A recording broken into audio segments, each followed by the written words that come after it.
All right, just in case that recorded part didn't happen, in Bridge, select all of the images in the monster makeup file, Tools, Photoshop, load files into Photoshop layers, and that's going to bring all of them in, and it's going to be at this point that we see right now. So again, had we just said open, we would have had 10 different tabs open with each one of those individually, and we would have had to drag and drop them around, and that would have been a hot mess.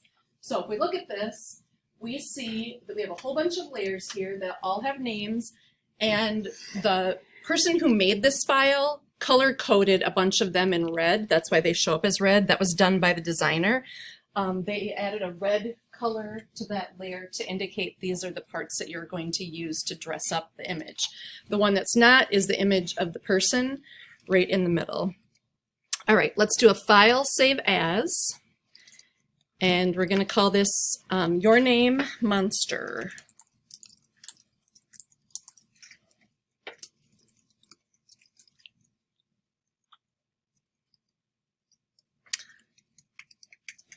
Make sure that you can see your whole workspace on your view, so you might have to zoom out a little bit. And we're going to take, in our layers panel, make sure you can see all of those as well, we're going to take the one that's called Monster Hair. It's at the bottom of our stack, and we're going to drag it up to the top of the stack. We're just going to do some rearranging within our layers panel. The Franken layer, which is the actual person, we're going to drag down to the bottom of the stack. We're then going to take the Move tool, and we're going to move the Franken layer, which is the guy in the hands, down to the bottom center of the page. Just manually move that down to the bottom of the page. Notice that he kind of goes into transparent mode. He's kind of blended out. So include that. Don't push it down so far that you can't see that. And then we're going to select every layer but Franken. So you can select the first one, hold down Shift, and select the last one. And that will grab every layer in between. And we're going to enter free transform on all of these layers at the same time. So the shortcut for that is an important one to know. Command T, free transform. And we're going to drag these down. And as you start to drag, you'll see if it's scaling proportionately. That's the default behavior, and that's what we want. We don't want to make it wider or taller or skinnier or whatever. But as we drag it down, we're going to watch up in our option bar, and I'm just going to go up and show you. Up here in the option bar is where we see the percentages. We're going to drag it down to be about 50%. So watch those numbers up at the top left in your option bar until you get down to about 50%, or you could type that in.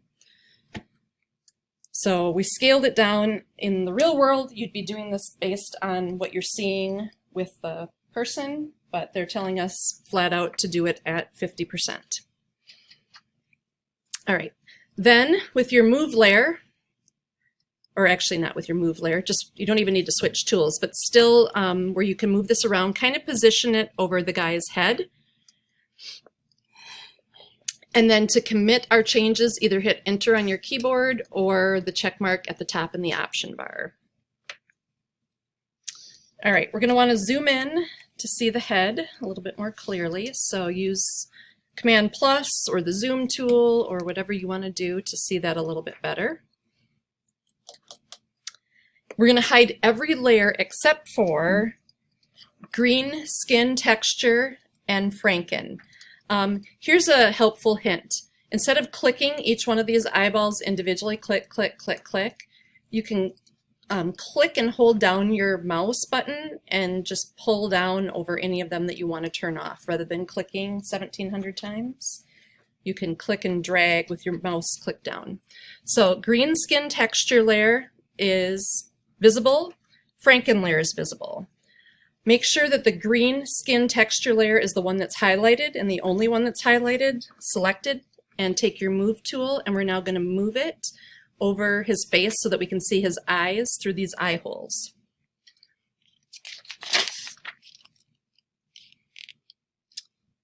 All right, we now need to do a little bit of free transforming to get the texture to fit on his face a little bit. So Command T. we can use the arrow keys to nudge a little bit right or left. And as needed, we can also drag the side handlebars in to shrink it a little bit, make it a little bit more the size of his face, move it around a little bit. So squish it down a little bit, move it, nudge it so that his eyes are showing through those eye holes. And again, the arrow keys on your keyboard will nudge by 1 pixel at a time. So it's a little bit smaller nudge. When you're happy with that, either enter or the check up in your option bar. And we're going to save just to make sure we don't lose anything. All right, so we've taken one of these 8 or 9 layers and repositioned it where we want it. So we're now going to work with smart filters. And like I said, unlike regular filters, which are a one-way street, once you hit OK, accept, it's done, we're going to make these work as smart filters on smart objects. That way we can edit them whenever we want. We're going to use liquefy. Remember using that last week or 2 weeks ago where we made that poor man funny looking? We smushed things around and spun things and made his hair crazy. We're going to use that liquefy filter again to tighten up these eye openings. You can see that they're a little bit too big for his eyes, but the face size is where we want it, so we can't just squish the whole face. So the first thing we need to do is convert the green skin texture layer into a smart object. So green skin texture, still highlighted over here. And then we're going to go up to our filter menu. This is one of many ways. We could turn this into a smart object first, then go up to filters, or we can just go straight to filter, and up there we also see convert it for smart filters, which means it's going to turn it into a smart object. And then just say OK to that pop-up. Notice how that layer changed. It now has that little icon down in the bottom right. That means that it's a smart object. It always remembers how it was originally, and it can always go back to that state. So anything we do to it with filters is going to be non-destructive. All right, go back up to filter, and we're going to choose liquefy, and we're going to enter that whole new workspace that we've seen before. We're going to turn off, well, not really turn off, but over in our right-hand panel, we're going to click this arrow to the left of Face Aware Liquefy, and we're just going to spin it shut. We don't need this. Remember how we did that with the man and it put the little marks around his face and kind of understood that there was a face there to change? We're not going to use those options. We're going to use everything manually, so we're just going to spin that shut to make it a little bit easier. All right. Up, where do we get that? Okay, in your properties panel towards the very bottom, we see an option called show backdrop, and it's turned off. We're going to put a check mark on there, and it's going to show, right now it says all layers is what it's using, or we could just show a particular layer, but we want to see all of them at the moment. And in the mode where we see in front, we want to say behind. So that put all of those layers behind the one that we're working on to liquefy, and it just makes it a lot easier to see what we're doing and work with. We're going to change our opacity on this to 75%. You can see as you change the opacity of your filter layer, you're seeing more or less of it. So we want to go up to 75% for opacity. Using the zoom tool on the left that's particular to this liquefy, we're going to zoom in on the face. So we can work on that. And specifically, we're going to be working on the eyes. So make sure you can see the eyes close up. We are going to use the forward warp tool. And if you hover over them, you'll get the tooltip. It's the very first one. So forward warp is the finger pushing pixels inward or forward. Before we move on with this, whoops, come back. In our properties panel, we're going to change our brush size. And we're actually going to use a really big brush. Well, I think it's big. 150 is the size of the brush. Or type it in if you can't get the slider to work. And The pressure, we're going to back off to be 75. So right below it, it says pressure. We're going to take that down to 75. This tool, remember, is going to push our pixels forward as we drag.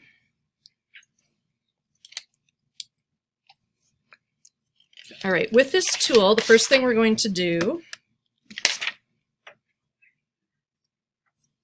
is we're going to place this over the right eye, and we're going to click and hold, and we're going to bring that eyebrow down. Do you notice how it got pushed down a little bit? Do it on the other side and bring your eyebrows down a smidge. So lower them on his face.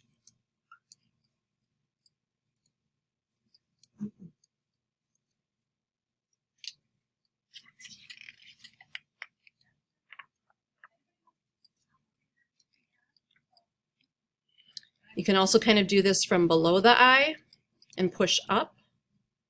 Try to minimize these gaps around his eyes. Take out the white skin a little bit, or his pink skin. So you're kind of just smushing the eyes around. So push from top down on the eyebrow, bottom up on the under eye, and from the outside of the eyes kind of push in a little bit to close in on the eye space. And when you're happy with that, say OK at the bottom right. Notice back in our layers panel that not only is this a smart object, but the liquify filter has been applied in a smart way as a smart filter. So we see that it's down here in our layer panel. We can turn the visibility of that on and off to see what we did with the eyeball. Come on, come back on, cancel. Turn on, there we go. And you can have a bunch of different filters. So they're all applied as smart filters now. So if we liquefied and what else is up in here that we could do? There's a million different things. We could blur, we could add stylizing, we could do all these different things. With one click of this eyeball to the left of the word smart filters, it would turn them all off. Or individually, you can turn them on or off with the eyeball next to the actual name of the filter that you just did. All right. Now that we've got the skin relatively in place, we're going to move the rest of the layers. So let's take the green nose stitches, select that layer, make it visible, and we're going to free transform it. So Command T, and we're going to position this over the nose and then transform it as needed. So if you need to make it a little bit more narrow, a little bit smaller, move it around on his face, whatever you need to do to make it fit his nose a little bit better. And when you're happy with that, you have to say yes to that transformation. So either the check or the enter on your keyboard. Then we're going to make the green neck stitches layer visible, the next one. Turn it on and then select it specifically. Going to do the same thing. We're going to free transform, Command T, and we're going to take it down to his neck, and we're going to shrink it and make it fit better, side to side, whatever it is we need to do to make it fit.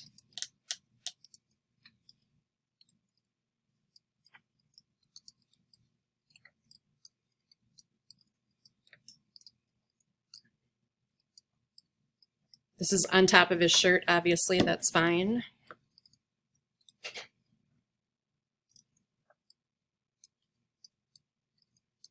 When you're happy with that, click to commit your changes on that.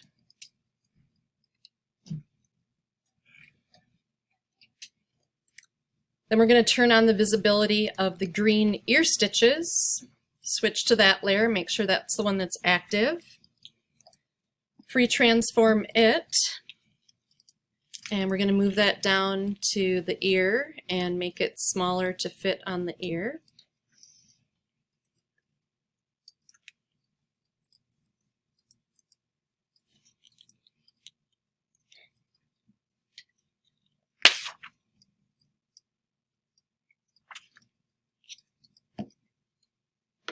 And then click OK or commit your changes when you're happy with that one.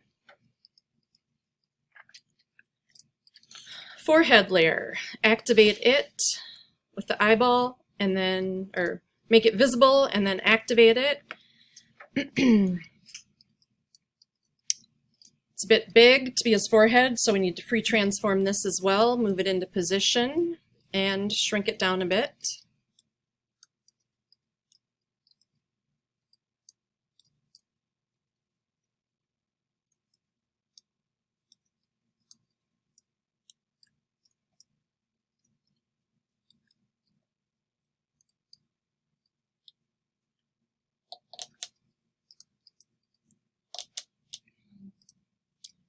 When you're done with that, go to the bolts layer, make it visible, and move your bolts down to his neck. And obviously we have to free transform these to get them to squish onto his neck.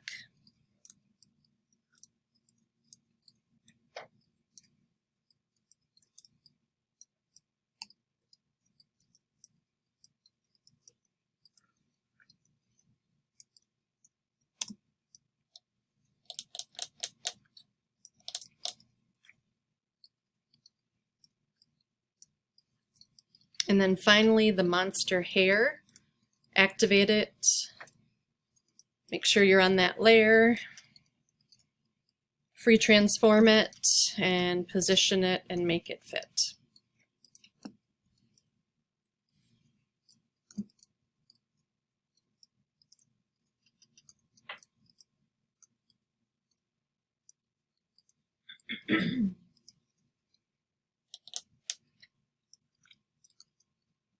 And when you're happy with those transformations, save your file again.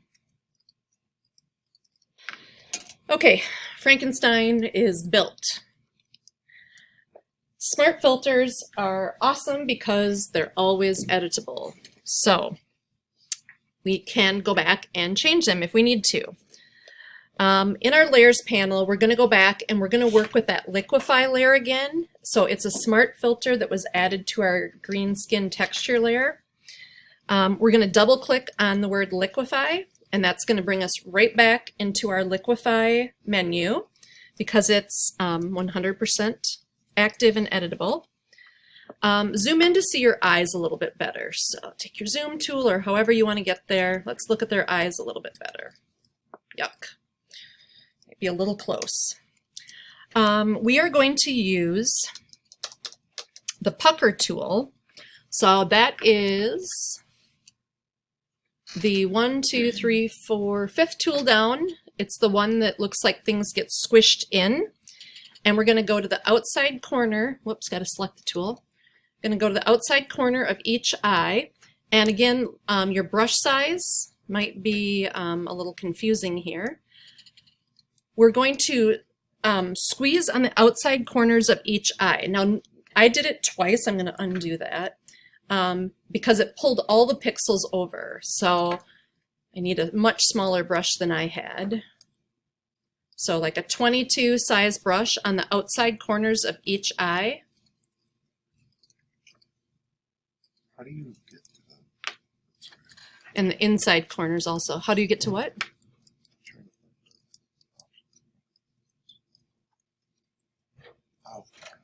So use this tool and kind of pull in the corners of the eyes a little bit to even more hide any of that skin underneath.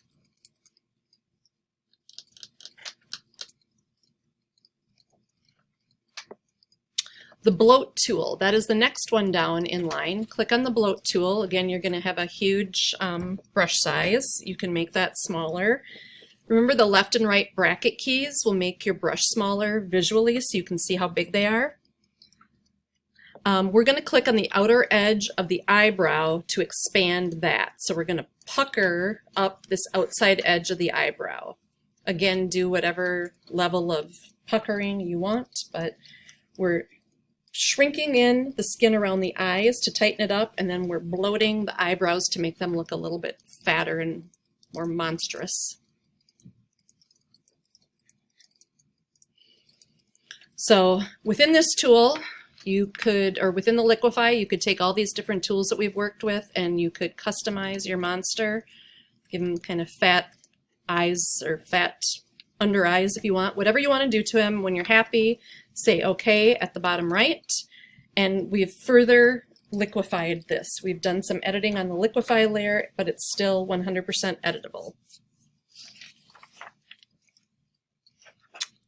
All right, anybody see anything visually about our monster that doesn't quite look right, or that makes it look like we've obviously composited this picture on his face only? Pink in the nose. Yeah, you see some normal skin tones coming through in a few places that take away from the monster effect. Okay, so what we're going to learn now is how we can paint on a layer. Lots of different ways to do this in Photoshop. As a matter of fact, everything we do in Photoshop, there's probably at least 3 different ways of doing it, with menus, tools, shortcuts, and then there's probably 3 to 5 ways of doing it with different actual tools. But the one that we're going to look at right now, we're going to use the brush tool and some color blending. So, Franken layer. Let's select the Franken layer in our layers panel. That's the bottom layer that is the actual picture of the guy. And then once that is selected, we're going to click Make a New Layer button down in the bottom right of our layers panel. And that's going to add a new layer directly above whatever layer we were currently on. With layer 1, it's not named right now, but with layer 1 selected, we're going to go up to our blending mode drop-down box in the layers panel, the one that says normal, and we're going to look at all these different blending modes. We've done a lot in the top 2 or 3 sections so far, but we're going to drop all the way down to the bottom and we're going to choose color. So our blend mode is color. So this mode, when we use it, combines the luminance, which is like the brightness, is it a white, gray, or black pixel? How bright is it turned on? So it combines the luminance of the base layer with the hue and saturation of the color that we pick. So because it's keeping, if you imagine a black and white photo, so this picture's in color, imagine if we turned it black and white. All of the pixels are going to be some shade of white to black and all the grays in between. That's their luminance, or how bright they are. So when we add a color to that, it's going to keep the highlights, the shadows, and the in-betweens, the midtones, but it's going to add color to it, rather than just look flat. Like if we applied just a green layer to him, it would look super fake. We wouldn't see any of the highlights and shadows or the like dips in his face. All right. Tools panel. Let's go and grab our brush tool over on the left tool panel. And up in our option bar at the top, we're going to change the size of it to be a 60 pixel brush and a hardness of 0.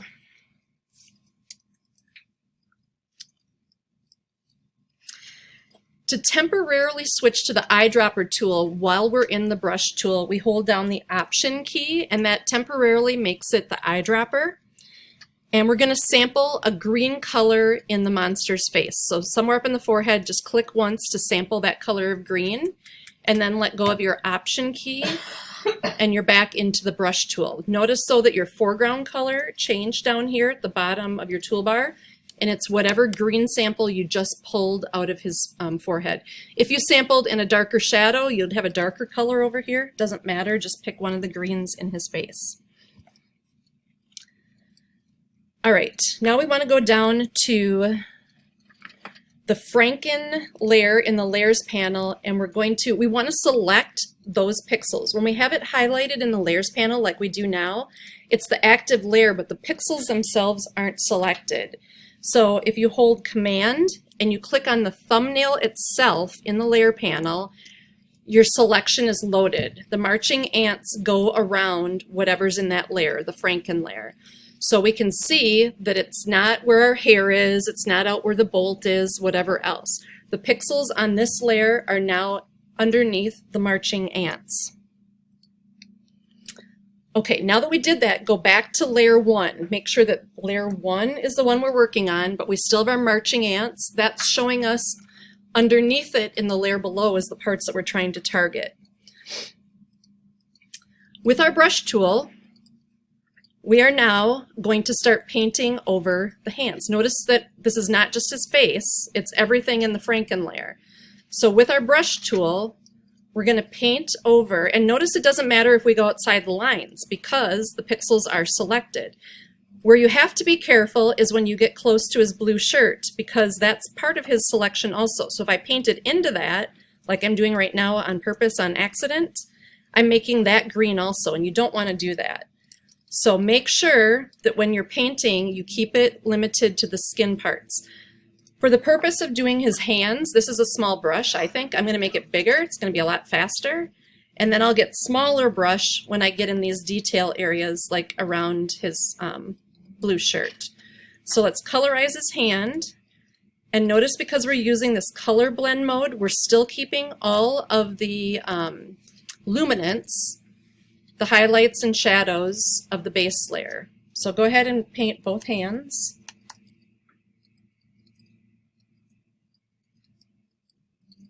And like I said, you can make your brush smaller when you get down into these detail areas.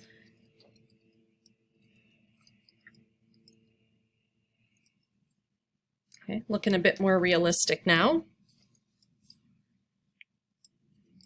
Then on his face, wherever you see areas that have some skin showing through, go ahead and paint there too. Let's try to make this more realistic also.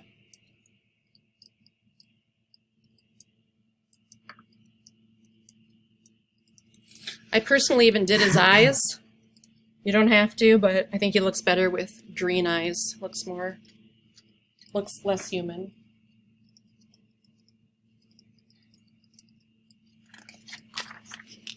And when you're happy with what you've done to his hands and his face to get rid of all that pink, deselect the marching ants when you're done, which is Command D, and then save your work.